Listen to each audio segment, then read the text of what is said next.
buying more equipment, more plugins, isn't necessarily the answer to a problem that you might be facing. It could well be linked to maybe you just need to go back to basics and look at what you have at hand. And it might be actually you don't need to go out and buy the best EQ plugin out there. Maybe you need to actually refine your understanding of what equalization is.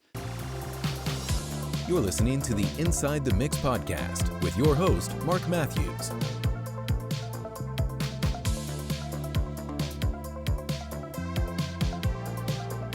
Hello, folks. Welcome to Inside the Mix. And in today's episode, my friend Tim Benson, aka R9, and I are answering your questions again. So you've submitted a question, and we are answering it on the podcast. So this is an anonymous question. Put my teeth back in.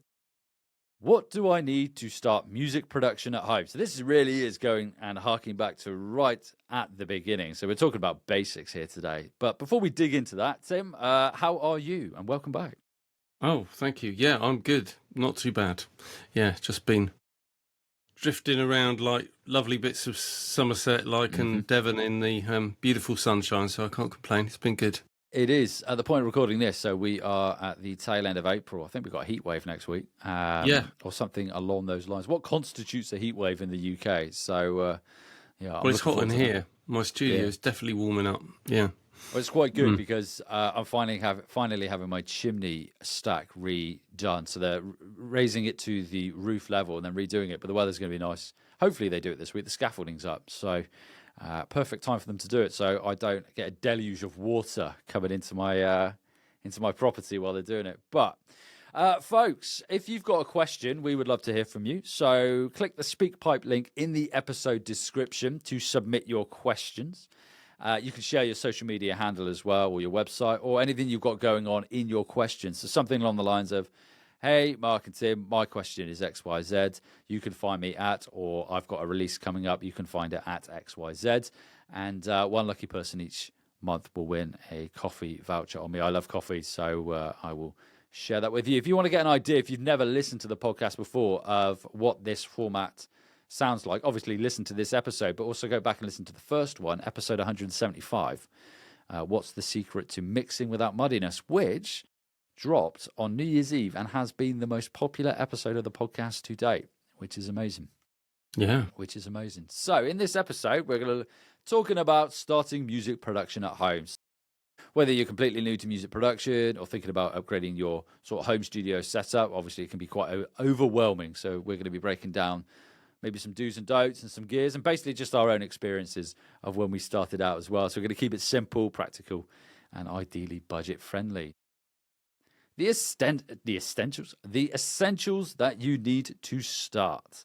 And we're talking about computers or laptops, desktops, laptops, whatever it may be. Now, I've got a Mac.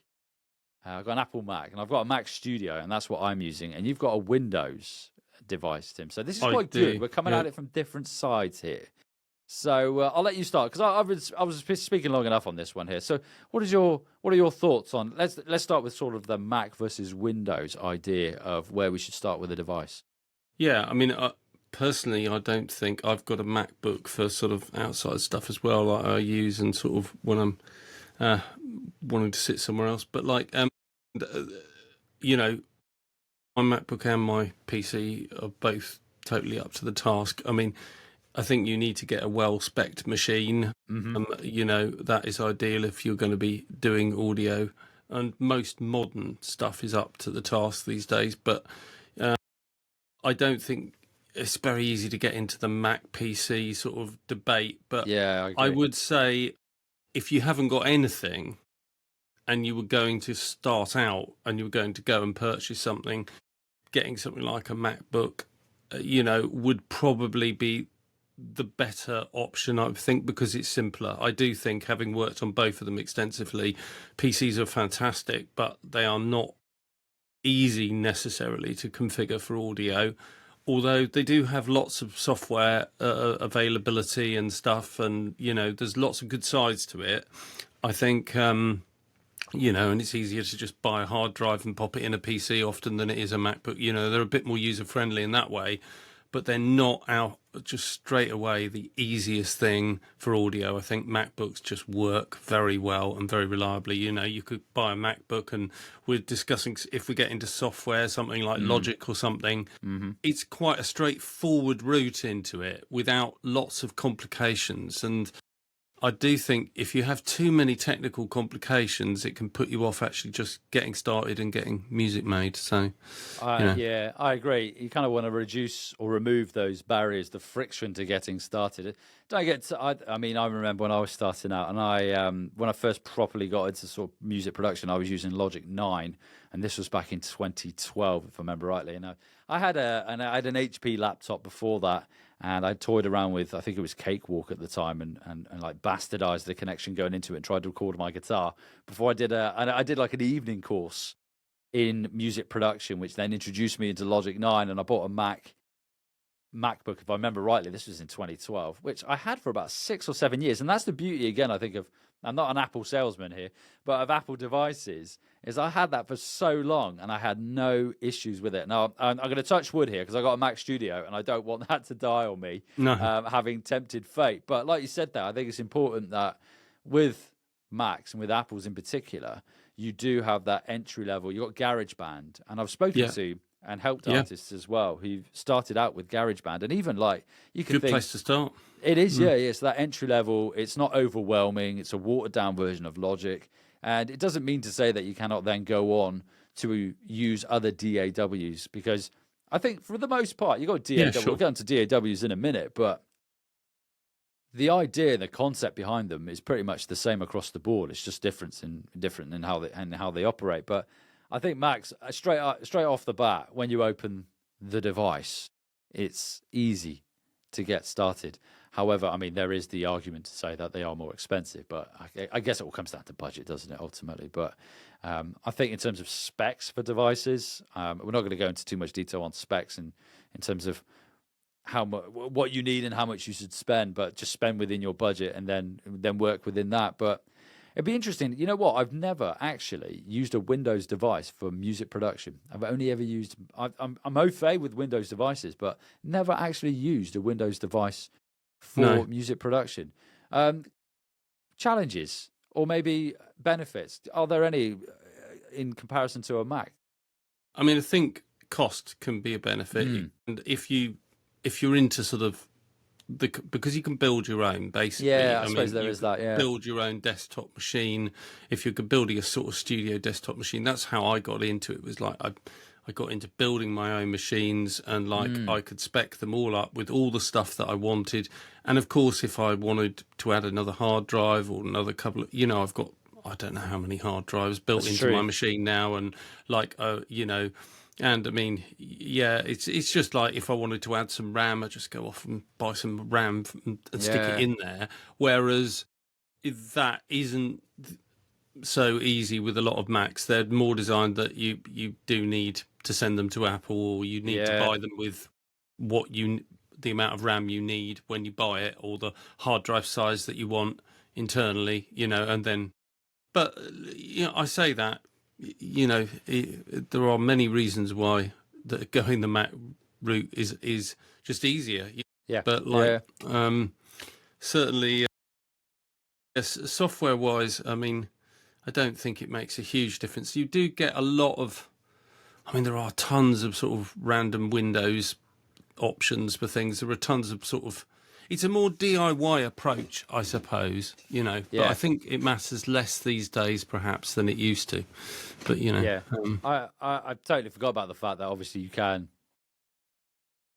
highly sort of, I was going to say combustible then. That's the wrong word if you want to burn Customise. them. Customise. I was going to say combustible. Yeah. I mean, you could burn either one if you wanted to. But don't go out and do that, audience listening. I don't want to be held accountable for anyone going out and burning devices. But yeah, I forgot about that. I mean, with a Mac, I can upgrade the RAM. But short of doing that, I'd have to take it somewhere else. I suppose I could overclock it, but you're going into weird territory there. So I think it comes down to usability. Use both and find out which one is preferable to you, which one's more conducive to your workflow and easier to use. For me, it's Mac. You can use tablets now as well. I mean, I was going to mention that, Cubasis.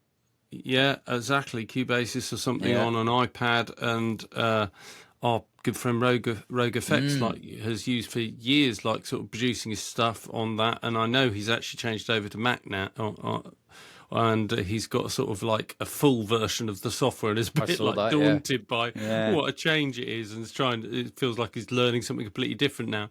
But like, yeah, it is entirely possible to do that. I think there are some benefits, very portable and very easy to go everywhere with like iPads. There are disadvantages in what you can really run on them, and the Yeah. plugins and stuff is limited, and the things, there are some limitations to it, but for some people it's the place to get started. They've got an iPad and they can get Cubasis or something down on it and get going. So I think that's important. What you GarageBand on mentioned. it. Yeah. Because I was looking, because I never actually used it myself, but Logic do an iPad version, and I think that's a really good place to start because it can be quite overwhelming. So I think if we move on to DAWs now, for example, and choosing the right DAW, which can be, I mean, with that, when I started out, I had to go with Logic, Reason, Ableton, Pro Tools.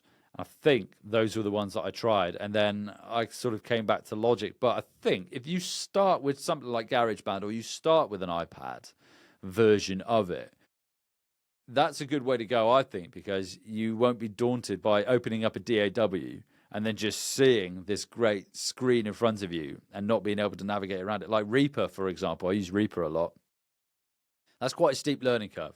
Fantastic DAW, but would I advise people to start there? Probably not. I use Logic myself, and I think Logic's a great place to start. Logic is very user-friendly, I find it. Very, very user-friendly. Yeah, it is now, I think. Yeah, most definitely. Like Years Logic ago, 11. it didn't used to be, but like I think since Apple took it over, and it's kind of like they flow. You said there's a flow, isn't there, for something like GarageBand to Logic? There's a flow, exactly. and it is designed to make it. It is a lot more user-friendly than it used to be. I think it's pretty good. I mean, I'm a big Cubase user. That's what I use since I started using Cubase on an Atari. So there we go. I hadn't even got to PC at this point. But like, so I guess I just followed on from what I knew. But like, if I'm honest, I think it's a great program. You can buy it for instance, I mean, it runs on PC and Mac, so it does have that do benefit. either. Logic doesn't. And you can change your thing during using it, which is kind of handy if you suddenly ended up getting a Mac in the middle. But like, they've got a cut down version. There's something like 58 quid at the minute or something like that. So you can get like from the real simple version and kind of gradually move up from the Elements to Artist to sort of Pro. But I still wouldn't, I think it's phenomenal. I think it's a great program, but I don't know that I would say it was the easiest way in. Yeah. Maybe it isn't. Maybe something like GarageBand is probably the winner on the simplest place to start. But but otherwise I'm sure it's true with Ableton. I know they've got a light version. Most things have got a slightly cut down, simpler beginner version, and that could be a good idea to sort of go for one of the big sort of DAWs, but go for the cheaper, simpler, light version to start off with, so you're not too many options. I think that's also good as well, because you could go for the light version and then you're not shelling out a ton of cash on the full version. I mean, Logic in itself, you are locked into Apple. I think it's only about 200 quid. I was going to say it's unbelievably good value.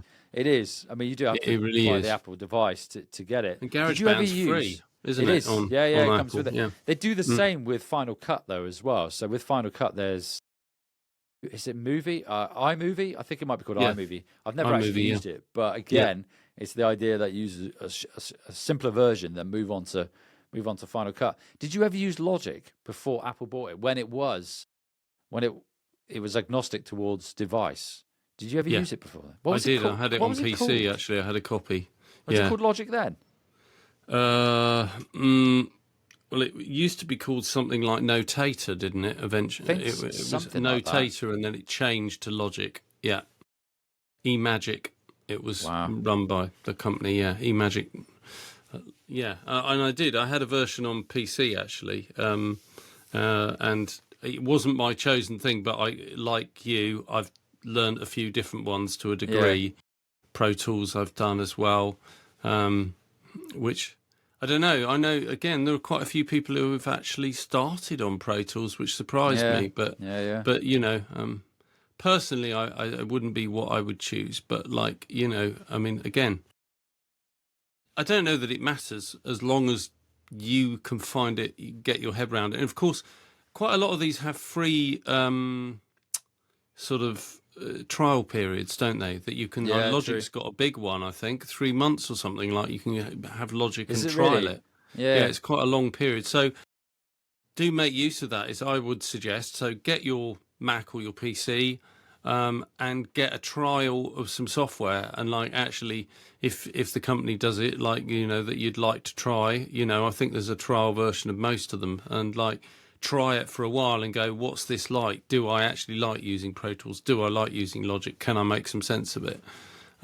Before you put out your cash, I guess. Yeah. What I was going to say then is we're going to move on to audio faces shortly. Audio faces, audio interfaces. Audio faces. My audio face when I'm making music, like a bass face, or a drummer face. I've got my audio face. Yeah. Is moving on to those. But what you'll find is when you buy an audio interface, which maybe we'll move on to that now, is that you get a light version often with an audio interface. I know it comes with it. Yeah. Yeah. The first one I bought was Native Instruments Complete Audio 6. Great piece of kit. Yeah. It's like this tiny. It is. Yeah, like a brick 2-in, 2-out audio interface, but it came with a light version of Ableton, if I remember rightly. Was it Ableton 9? It might have been Ableton 10. Can't remember. But no, that was great. So often with audio interfaces, you'll get a light version. So think about what audio interface you're going to buy, and then maybe pick one with a particular DAW that you like the look of, and maybe tie the two in together. Yeah, definitely. Well worth shopping around on. When we come to the audio interface, we're shopping around a little bit for what you get included software-wise. I wouldn't get swayed massively by it, but it is sometimes worth looking around because there are deals on some things, and you go oh, look, I get all these sort of things bundled in when I get that interface, and it can be a good way of doing it. Yeah, I remember with the audio with the Native Instruments audio interface, I think I got a light version of Complete with it as well. It was quite good. Got quite a lot with it, to be fair. Maybe that I mean, just to sort of cap DAWs, it really is. I think the advice really is to try and experience as many as you can, and just go with the one that's. Again, it's kind of like I said with the Mac with his Windows debate. It's whatever suits you best, whichever one you find is conducive to your workflow for producing, whether you're recording, it might be Pro Tools, whether you want to go down the sort of in the box producing route, it might turn out to be Logic or Cubase. Obviously, you've got Cubase, you've got Fruity Loops as well, FL Studio. One DAW I've never tried, FL Studio. No, never tried that one. Very limited. I do remember using it a very long time ago. Yeah, but much beloved by some sort of dance producers and DJs, and and Ableton as well. I mean, I think that might be something that, it depends a little bit what you're thinking of. If you're thinking of producing in a studio and then maybe going out live as well with it and using it live, Ableton might be the place to go. But if you're more of a studio person, then maybe Cubase and Logic and Pro Tools more sit in that sort of thing. But I think an important thing to say is that they can all do pretty much the same stuff, basically. It isn't like, if you choose this, it'll be much better than choosing something else in terms of audio quality or production or what you can do. Yeah, it won't be. I think it's what's the phrase? A bad workman blames his tools, sort of thing, isn't it? Really? It's all. Just get your head stuck into one and dig deep into it with regards to its plugins and its workflow and what you can do with it. And there is a wealth of resources on YouTube to get you started. Yeah, definitely. From 0 to 100 pretty quickly, whatever 100 looks like. But audio interfaces. Now, I mentioned that I started with the Complete Audio 6 2-in, 2-out, which was a great audio interface. But, I mean, I've now got the SSL 2 Plus, which I spent some time in a studio working with an SSL duality desk, and unfortunately, when I left said studio, I couldn't then afford a duality because they're quite expensive, and I don't have the room for duality. So I then resorted to I narrowed it down to an SSL 2 Plus interface, which is 2 in, 2 out, which does everything I need. So I've got the 2 inputs, channel 1, channel 2.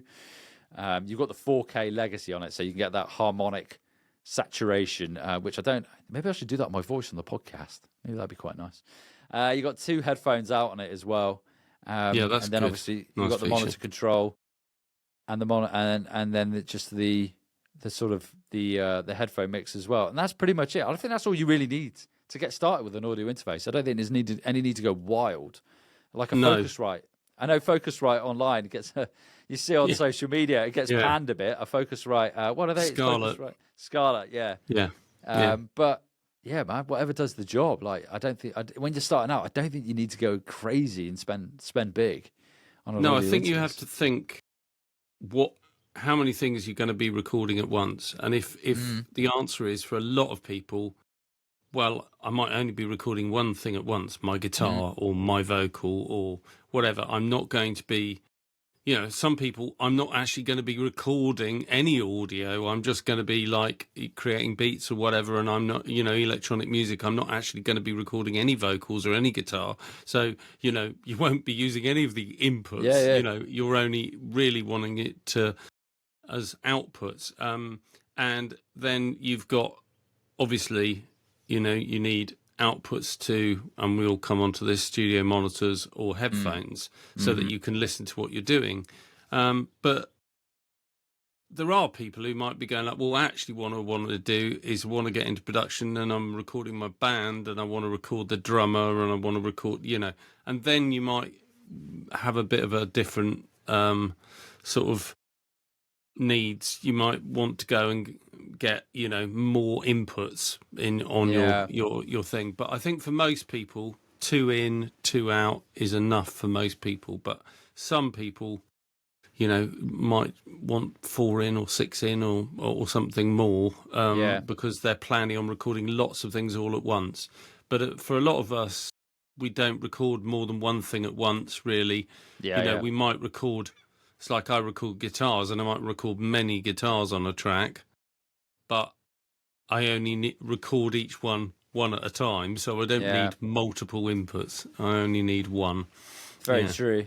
With audio interfaces, if you did want more than 2 in, I can't remember, but I remember I had a Behringer interface, and I cannot remember the name of it, but that was really good value for money. This was years ago, and I had this flight case, and I created a mobile recording rig, basically.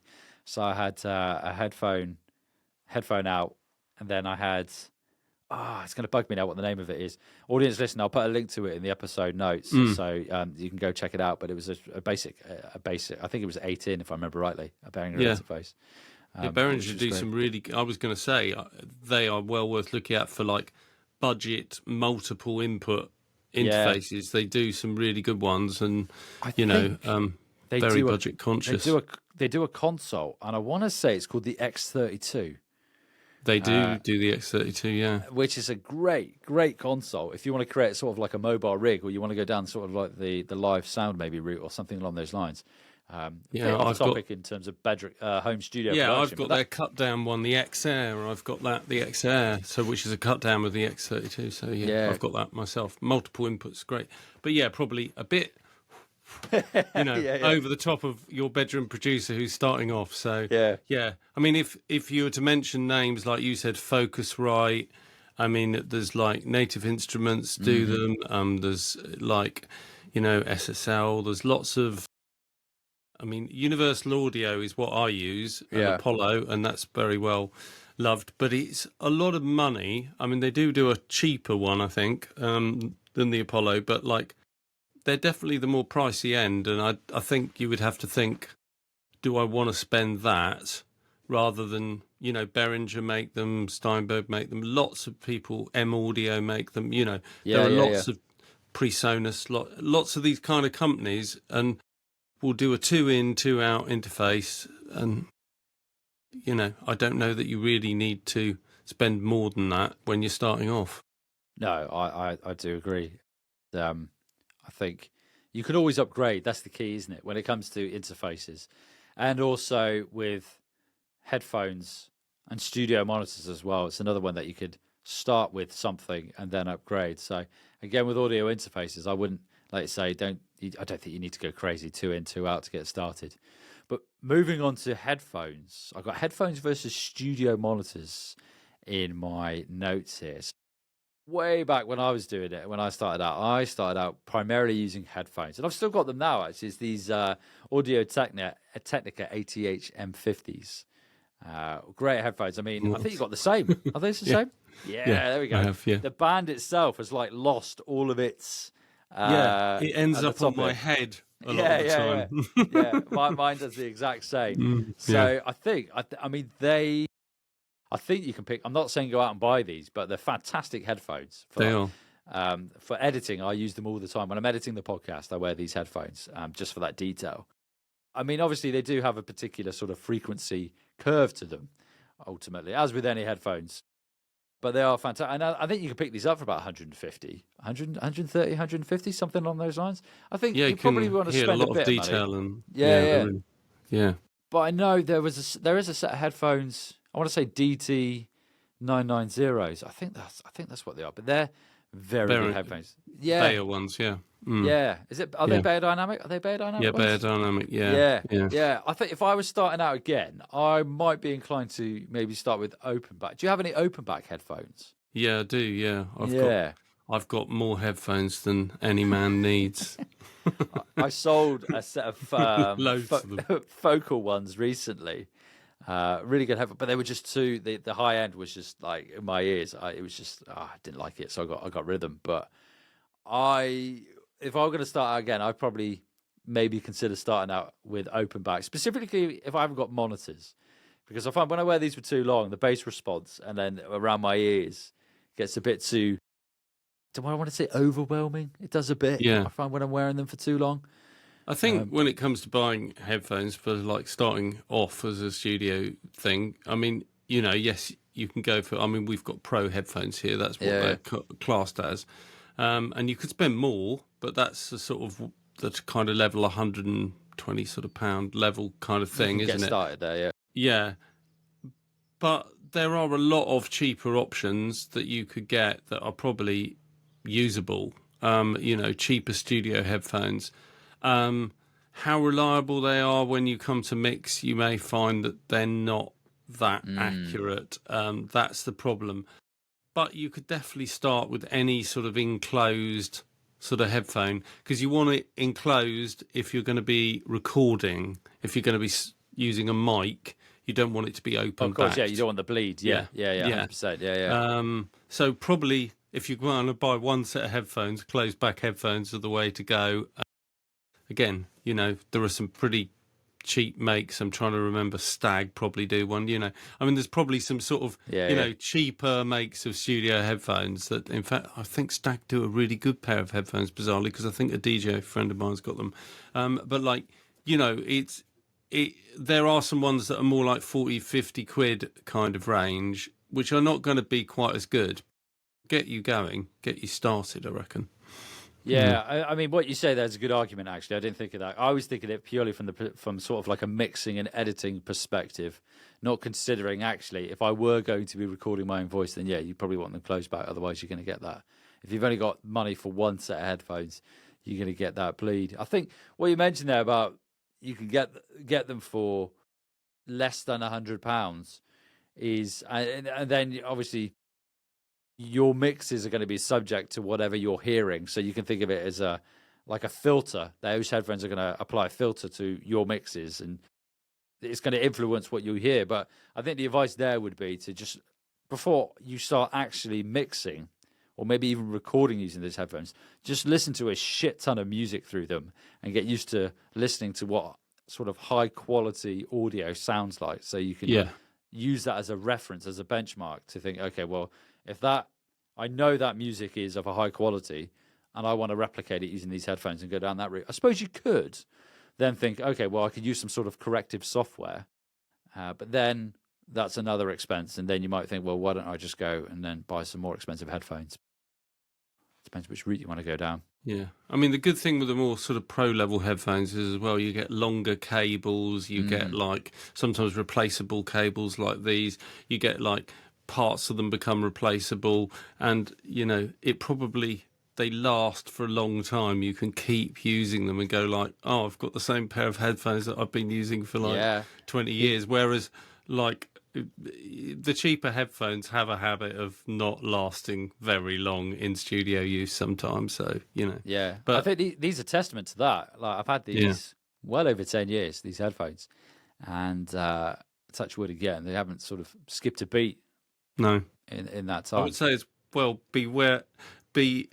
if you're on the lookout for like car boot sales and all kinds of random places, you would not believe what headphone bargains you come across. I bought a pair of Sennheiser 590s, I think, something like that, which are about 160 quid new. I bought them for £2 the other day, just in a kind of Love a car boot sale. Boot sale, yeah, kind of thing. They're not 100%. There's something a little bit odd about them. So maybe they've been a little. I'm not convinced that left and right side are 100% on them, but like they're a really nice sounding pair of headphones. But like for £2, I was like, well, it's worth a punt, isn't it? So Yeah. You never know. You can sometimes pick these things up cheaply on eBay or cheaply on, because again, second-hand pair of headphones that's working well. I mean, maybe that people's just like, oh, I don't really love these headphones, so I'll get rid of them. And, you could pick them up. So if you're trying to save money on gear, headphones can probably be acquired for a bit less than the, Yeah.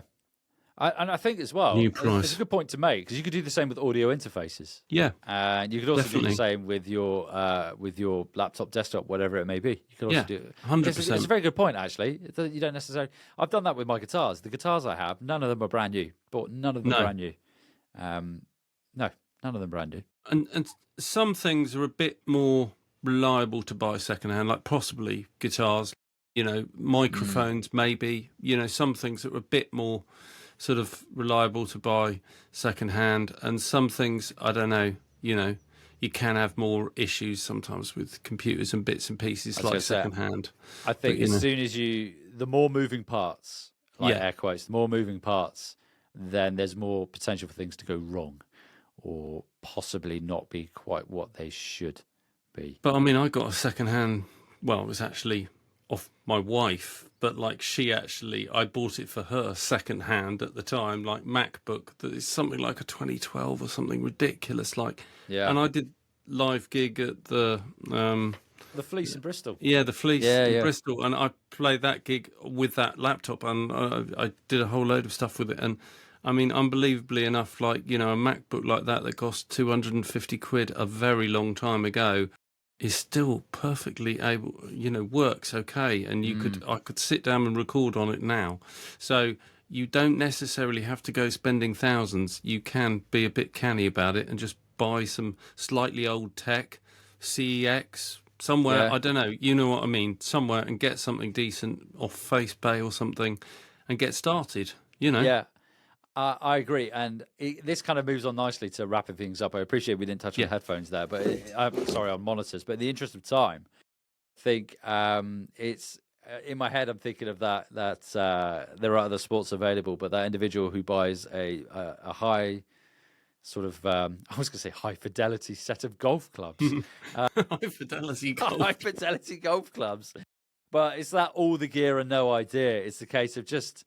Like, look for that secondhand equipment, and then not all of it to be secondhand, as you say, but like, there's no need to go and shell out a shit ton of cash and buy the best that there is. Just start and then replace over time.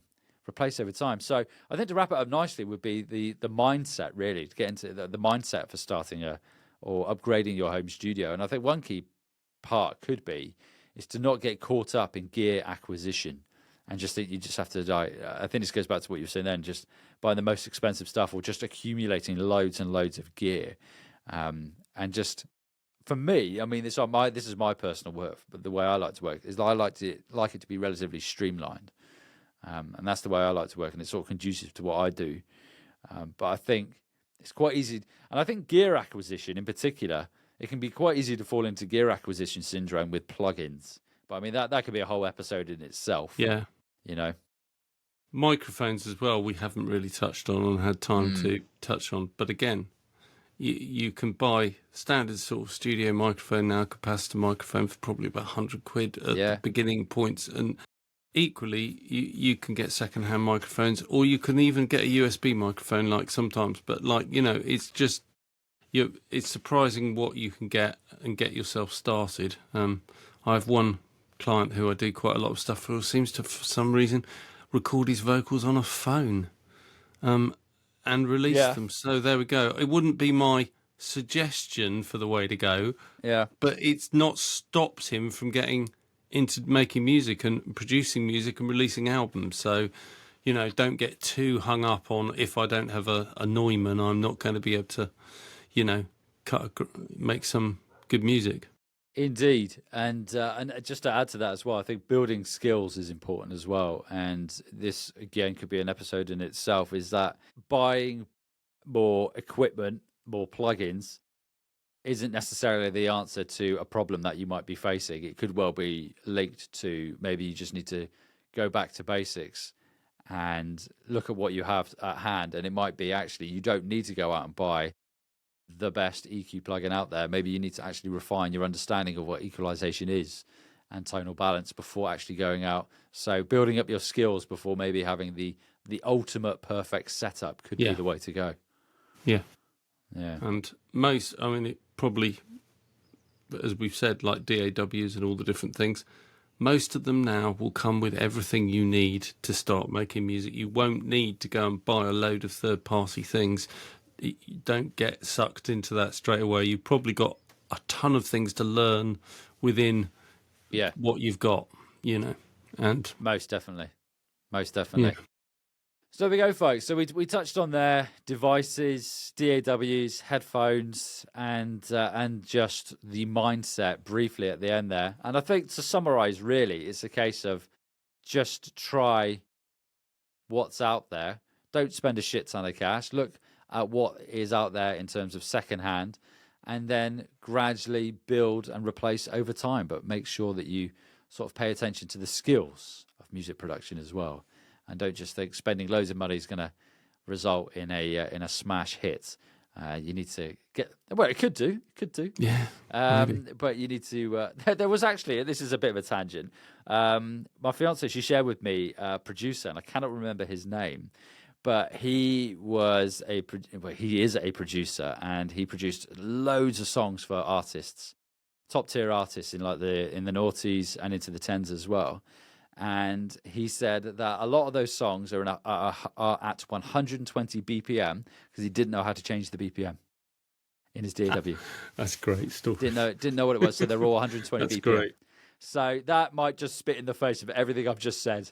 And he's obviously he's a lot more successful than me, and he's probably got a lot more money as well. But cannot remember his name, but fair play, man, if you managed to do that. I wonder if he's managed to work it out by now. You'd like to think so. It is that released big... his first track at 110. Yeah, it's that big number, isn't it? Right at the top of your DAW, that 120, like you double click to change. Folks, if you've got a question that you'd like Tim and I to hash out on the podcast, again, please do click on the SpeakPipe link in the episode description. You don't need an account for SpeakPipe. You don't need a particular setup. You can just use your mobile phone and you can record an audio message just like you're sending one via WhatsApp, Facebook, whatever it is.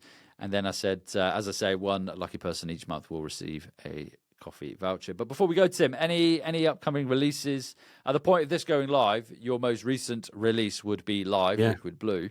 So anything else? I think this is going to be towards the end of May. Towards the end of May. Well, there will be a new release. I don't actually know what it is at the moment. I will be trying to write it as we, hopefully I'll have written it and mixed it, and it will be in the pipeline by then.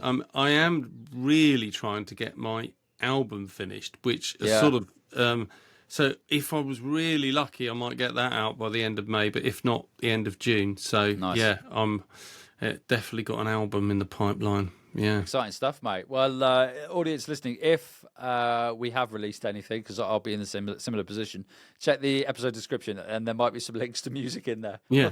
or there might not, depending on how we've got on. Yeah. But Tim, it's been a pleasure. Thanks for joining me on Thank you. this, and we'll do it again soon.